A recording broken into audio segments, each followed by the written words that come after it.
Hi everyone, I'm Mark Harrison and this is A History of Rome. Last week we heard how Tarquin the Proud came to power through bribery and murder, how he isolated the Senate and tried to placate the people through military conquest.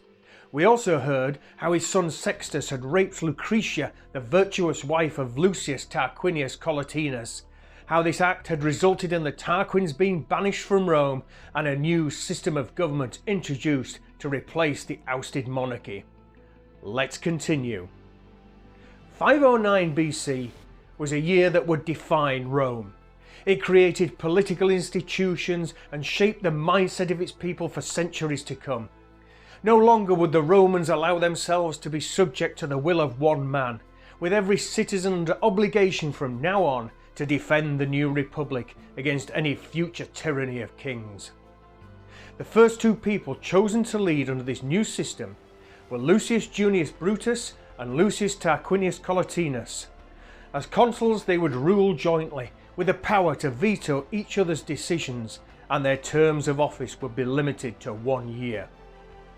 The fledgling republic had not, however, seen the last of Tarquin the Proud. It was not long before two ambassadors for the exiled king arrived in Rome, where they requested of the Senate the return of the family's personal items. It was a request that the senators initially had a mind to grant. That was until the real motives of the ambassadors came to light. Their real mission was to undermine the Senate and to pave the way for the return of the king. To achieve their goal, they worked deftly behind the scenes and before long had managed to bring some of the leading members of the Senate over to their cause. Significantly, these included not only the brothers of Lucius Junius Brutus' wife, but also his two sons, Titus and Tiberius. But the conspirators were unable to bring their plans to fruition, for their plot was foiled by a simple slave by the name of Vindicius. Having overheard what the plotters intended, Vindicius elected to report what he now knew. Publius Valerius, on receiving the news, immediately began an investigation.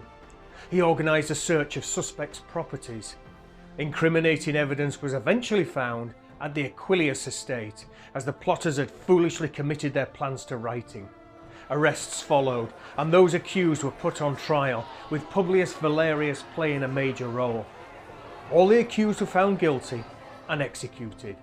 Not even the sons of Brutus were spared.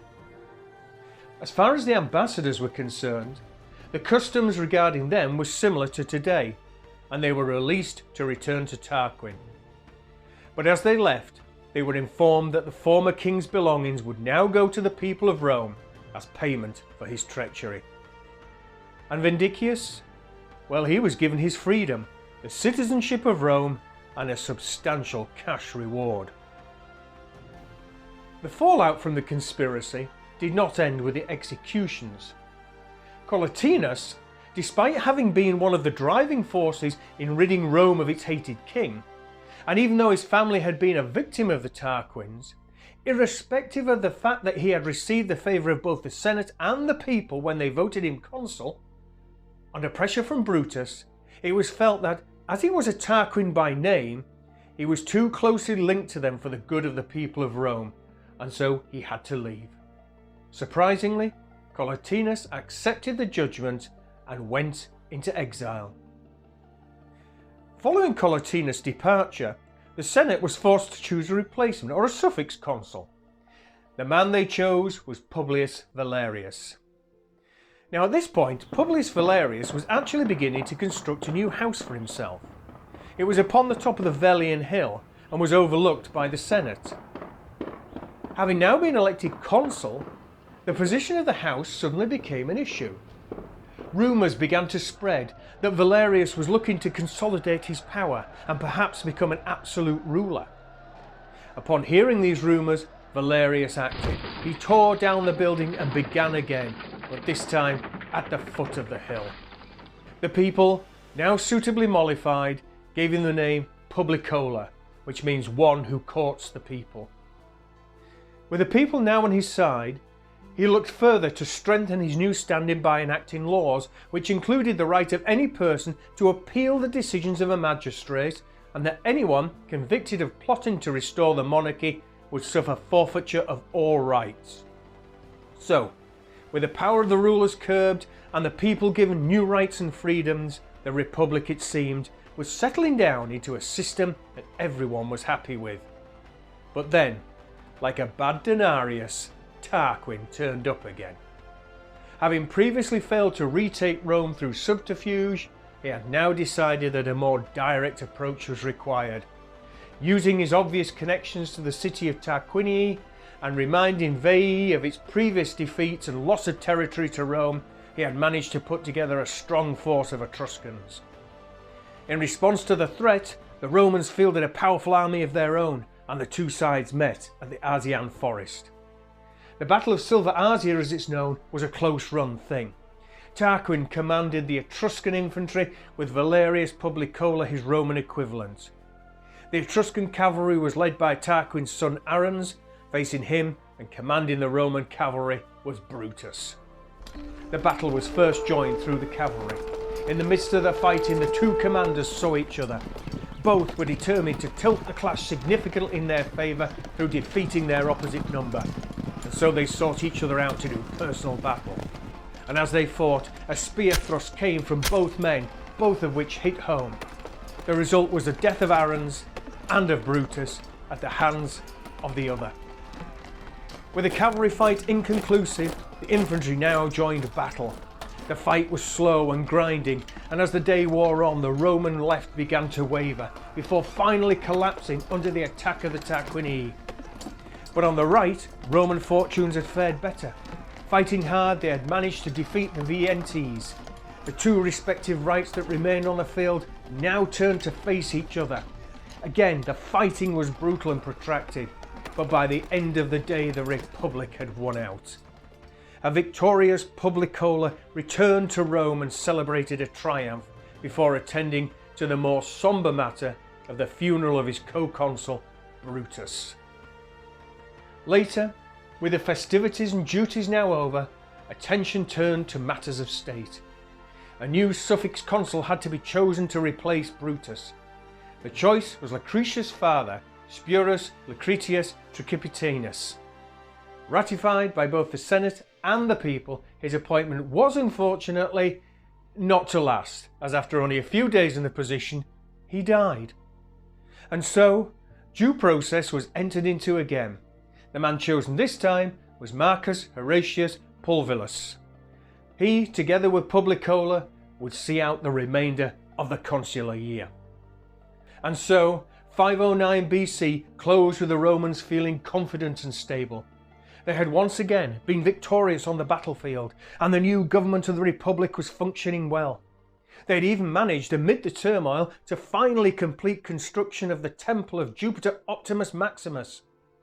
But 508 BC would show that the old order had not yet been entirely vanquished. Still determined to regain his kingdom, Tarquin next turned his attention to obtaining help from Lars Porsena, the king of Clusium. Clusium was a rich and powerful Etruscan city, and as soon as the Senate received the news that Tarquin had won its backing, it began to worry how the people might react against such a strong enemy. Their solution was to strengthen resolve at home through the feel-good factor. Measures included help with salt taxes and increased grain purchases. They even went so far as to make the lower classes exempt from taxes and port customs duties. It worked, and morale stayed strong. But distracting the people from their fear could not make up for the fact that the army that now faced them was a formidable one, and that the defenders' manpower had been seriously depleted by recent conflicts. As he marched on Rome, Porsena was determined to take the city quickly. No sooner had his army arrived than he ordered it to capture the Janiculum hill, which lay to the west. As soon as it was in his hands, he began the main attack. The significantly outnumbered Roman army that faced him did so with its back directly to the Tiber. Their order of battle saw the two consuls, Valerius Publicola and Horatius Pulvillus, commanding the centre, where they faced Porsena himself. Marcus Valerius Volusus and Titus Lucretius Tricipitanus took charge of the right, opposite the Tarquins. The left was commanded by Spurius Latius and Titus Herminius. Opposite them were Latin rebels led by Octavius Mamilius. And it was this left wing that became the problem for the Romans when the battle commenced. Very quickly, both the commanders were wounded and had to leave the field. Now lacking effective command, the soldiers on this wing started to buckle. And as the pressure grew in intensity, they broke. Seeing the collapse of the left, panic set in like a domino effect all along the Roman line. Very quickly, the whole army was in flight. En masse, they headed for the Pons Supplicus and safety over the Tiber. With the Etruscans in hot pursuit, Spurius Latius and Titus Herminius, along with a junior officer, Publius Horatius Cocles, stepped up to defend the bridge whilst the fleeing men crossed it. They hoped to hold it long enough for it to be demolished. And hold it they did.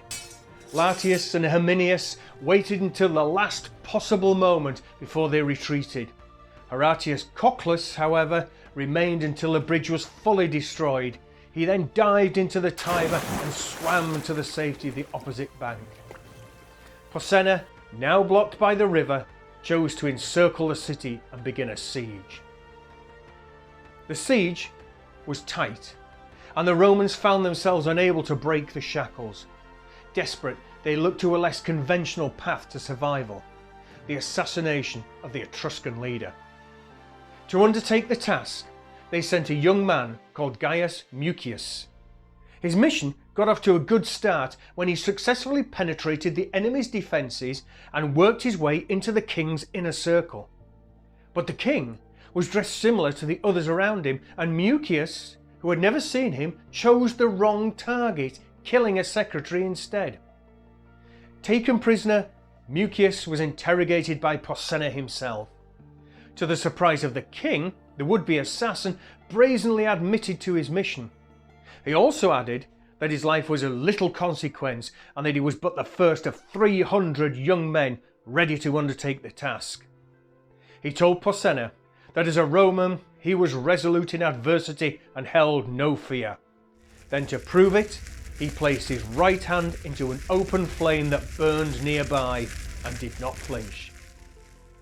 Moved and appalled by this act, Porsenna decided to let his captive go, and not long after he sent ambassadors to the Romans to seek an end to the conflict. The subsequent treaty called for Rome to return the lands that they had previously conquered from Veii, sending hostages to Porsenna, and to reinstate Tarquin as king.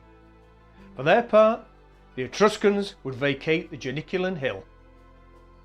Rome agreed to all, except for the reinstatement of Tarquin, and the Etruscans did not push the matter, and the treaty was signed. A year or so later, under pressure from Tarquin, Porsenna again sent ambassadors to request the reinstatement of the king. But once again the Romans refused, this time adding that Porsenna should not make any further requests of this kind, as this was the one thing to which they would never agree. Realising that it was pointless to press the Romans further, Porsenna finally withdrew his support for and protection of Tarquin. He returned the hostages and even gave Rome back the lands that they had taken from Veii. This had been Tarquin's final throw of the dice. He was never to challenge the Romans again, instead electing to spend his remaining lifetime in exile. Rome was finally and truly free of the tyranny of kings.